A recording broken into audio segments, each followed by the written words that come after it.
Hi there, it's Cassie. Welcome back to my YouTube channel and blog. Today I have part 2 of a two-part series that I'm calling Let's Make 8, and it features the My Monthly Hero June 2018 card kit. This kit is sold out, but I'm going to do a couple of techniques today that will hopefully inspire you to get a little crafty. So let's get started with card number 5. I'm going to use that beautiful background stamp that measures 6 by 6 and is called the Abstract Wave Bold Prints Background. I'm stamping that on a card base that is folded in half to measure 4 1/4 by 5 1/2, and that's Neenah Desert Storm. And I'm using a brown ink from Hero Arts, and I'm going to have to stamp that a couple of times because I don't quite get the coverage that I want. But the nice thing about the stamp positioner is that you can put your card base in there, and I have that tacked down with some low tack tape, repositionable, so that it's not a big deal. I've got a panel of blue cardstock from my stash that measures 4 1/4 by 3 inches, and I'm going to be using Perfect Pearls. I was inspired by a video that Jennifer McGuire did using the Perfect Pearls. She made that video a couple weeks ago, I think, and so I thought I'd give it a try. So I'll stamp both of the solid cloud images for a large and small cloud a few times across my panel using Versamark ink. And then I'm going to take the soft brush that comes with the Perfect Pearls, and I'm going to brush that powder all over the clouds. It's going to stick to the Versamark, as you can see, and then once I have that powder all put all over where I want, I'm going to take a dry baby wipe, and I'm going to lightly wipe away the excess powder. And look what you're left with. Isn't that beautiful? But I'm not done there. I'm going to take the detail cloud stamp, and without inking it with anything, I'm going to stamp it down over the cloud. It's going to pick up the powder, and it's going to give you a beautiful cloud look. And you need to wipe off your stamp each time in between because it will pick up that powder and that'll stick to your stamp. And once I have, pardon my head, I'm going to stamp all those images down like that. Oh golly, it's so pretty. And in the light, it just shines so nicely, and I'll show you here in a second. And because I don't want any more of that to rub away, I'm going to take it outside and I'm going to spray it with this fixative over the clouds. You don't have to do this. A light mist of water should set the powder nicely, but I did it anyway. And then I stamp my sentiment using VersaFine Onyx Black ink, and then I'm going to adhere my panel to the base with a tape runner. And that's going to finish off card number 5.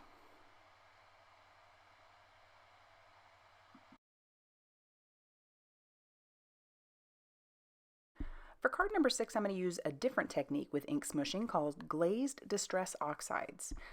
If you've seen Tim Holtz's channel, he does this with Yupo paper, and typically that is what you do to do this technique, but I don't have any Yupo paper. I have an excess of 4x6 photo paper, so I figured I would try that. It's from all that printing at home I used to do back in the day for scrapbooking, and I have a lot left over, so I thought, well, let's just give it a shot. So I'm using Mermaid Lagoon, Broken China, and Blueprint Sketch here, and I'm doing the same thing I would with any ink smushing. You're gonna, smush your stuff on, heat it in between, and just keep going until you get the layers that you want. But you don't really see the magic until you pull out your distress glaze. And it's usually used to seal distress inks, but used over this photo paper, it's absolutely beautiful. So I'm going to show you here in a second. I'm going to lift it up to the light and you'll see the difference. It really makes the color pop, because on the other side there, on the left side, now the right side, it is pretty dull, but when you put that glaze over the top, and I'm just using a mini ink blending tool there, and now I'm wiping it up with a dry baby wipe just to ensure there's no excess, but it sure is pretty. I plan to do a lot more of that. It's just fun and it's pretty.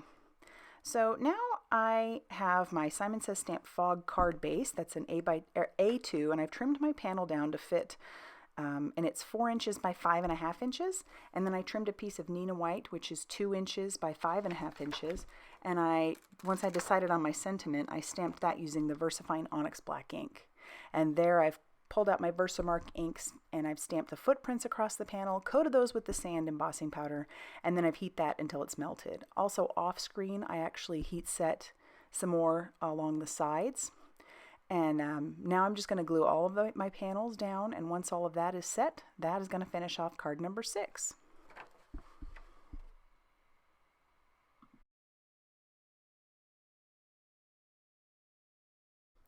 For card number 7, I am using an ocean stencil from a Hero Arts kit that came out last summer with this Seafoam shimmer spray that came with this kit.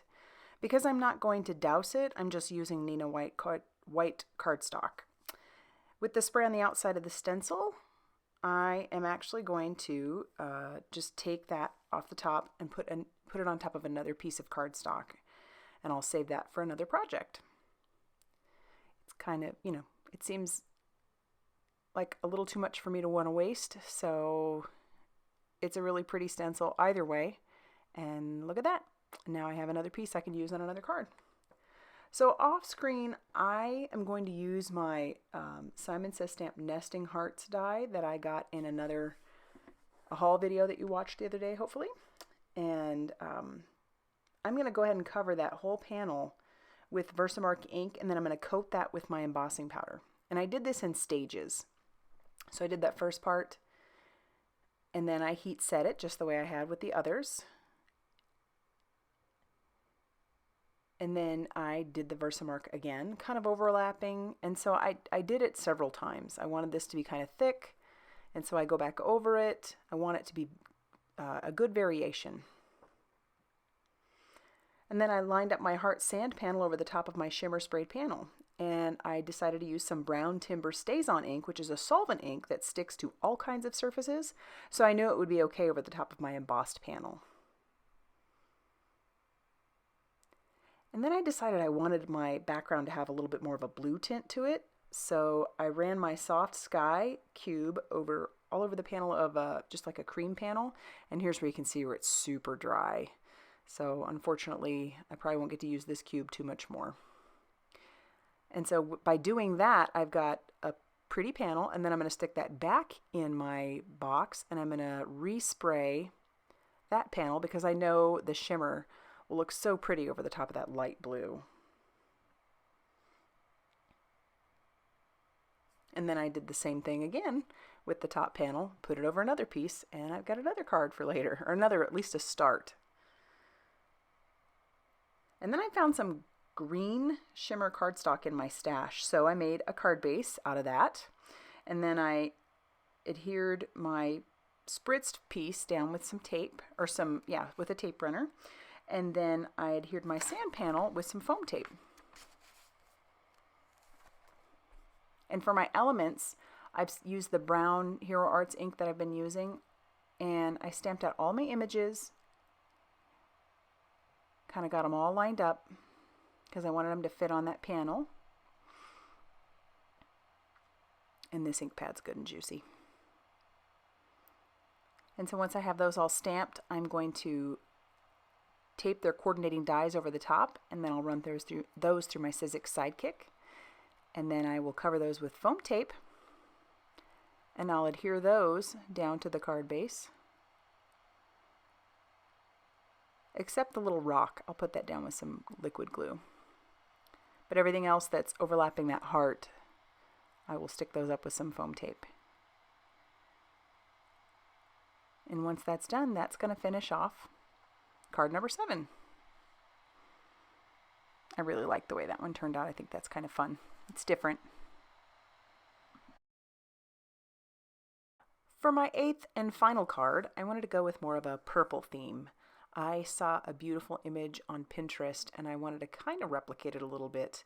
It was beautiful. So I grabbed some purple inks out of my stash, and all these ones are from Stampin' Up, and I don't think that any of them are really even available anymore, so I'm not even going to bother telling you because 1, I don't remember, and 2, I don't think they're available. So I started with the lightest purple first, and I stamped that one with my first stamp, and then the second layer I stamped with a little bit darker purple, and I stamped that a couple times just to make sure I got a good impression. And then I stamped out my third and final stamp using the darkest ink, which actually I think that one was Concord Crush. I think that one may still be available, but I'm not 100% sure. And so I stamped those all out, and I got kind of what I was looking for there. So to get started with my theme, I used a hole punch. It was probably, I think it's like a 1/2 inch hole punch. And I just punched a circle out of my Post-it tape leaning more towards the sticky. And I put that down as more of a sun or a moon, I guess. And then I put some Post-it tape down to cover up my ocean so that I didn't get any of my ink blending over the top of that. And I grabbed pink to start because I figured that would stick kind of in the same family.